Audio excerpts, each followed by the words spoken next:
we think of wives today. They were political alliances. Okay? They were political marriages. He probably never consummated a lot of these political marriages. Perhaps several, but not all. There's no human way he could go. Trust me. Speaking as a man, there's no human way. Oh, Lord. You know, that's why he wrote in the book of Ecclesiastes, following pleasure is vanity. I mean, when you have literally all that you could possibly want, I mean, it's oversatiation. You hear what I'm saying? Yeah. And that's part of what makes the Song of Solomon so good, because though he has all of these queens and concubines, he loves me. Though I am dark but comely, she says about herself, he loves me. All right? That makes a big difference on how the beloved feels. Even though there are 60 wives at home and 80 concubines on the side, he loves me. Is she the church? In terms of what I'm speaking now, it's Solomon speaking to this future bride. In terms of an allegory, this is God saying, I love everyone and I love you too, just as passionately as everyone else. So the idea is that we think of the love of God. God loves everyone. God loves the world. And that's so broad and generic. What people need to know is that God loves me. Me.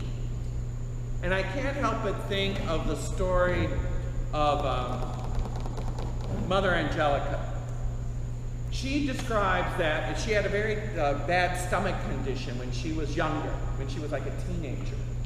And this mystical woman, I forget her name, it just escaped me, Rita somebody, I believe.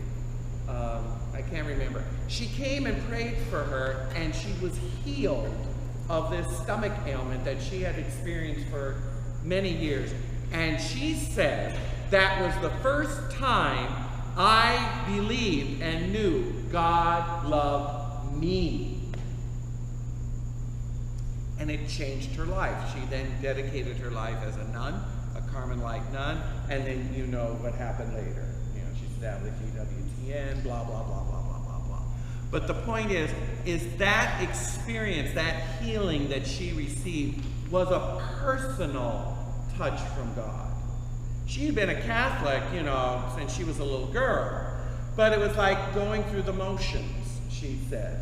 It was at that moment that God loved me. Do you see what I'm saying? And that's what the Song of Solomon is saying, is that in the perspective of the beloved, she's saying she knows that Solomon has all these wives and concubines, but he loves me. You know? And that makes all the difference. And in terms of the allegory, God loves all of you, but you know what? He loves me with that same kind of passion, like a lover has for a beloved. Greg?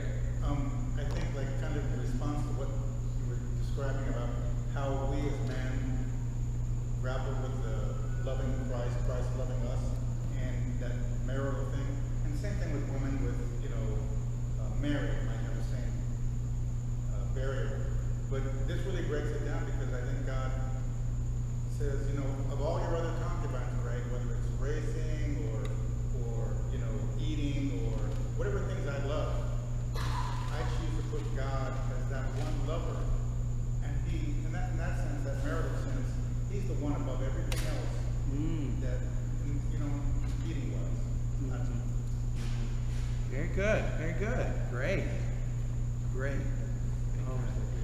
I'm sorry?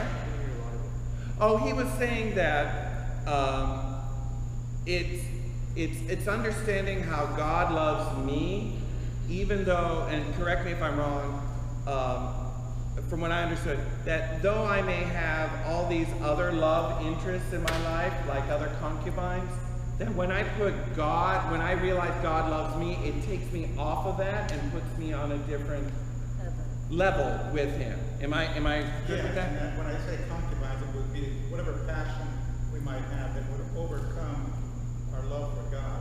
I like that analogy. The concubines in our lives could be other loves that we have, but when we feel and understand the love of God, it rises above that. And that takes us off of those other things that may detract us and keeps us focused on our one true love. Very good. I'm looking at the time. We're going to have to stop here. We'll pick this up next week. We'll talk more about chapter 1. So if you want to do anything for this week, reread chapter 1, go over the 4 understanding questions, and we'll do some more of that in class and maybe in some group time as well. All right? See you next week.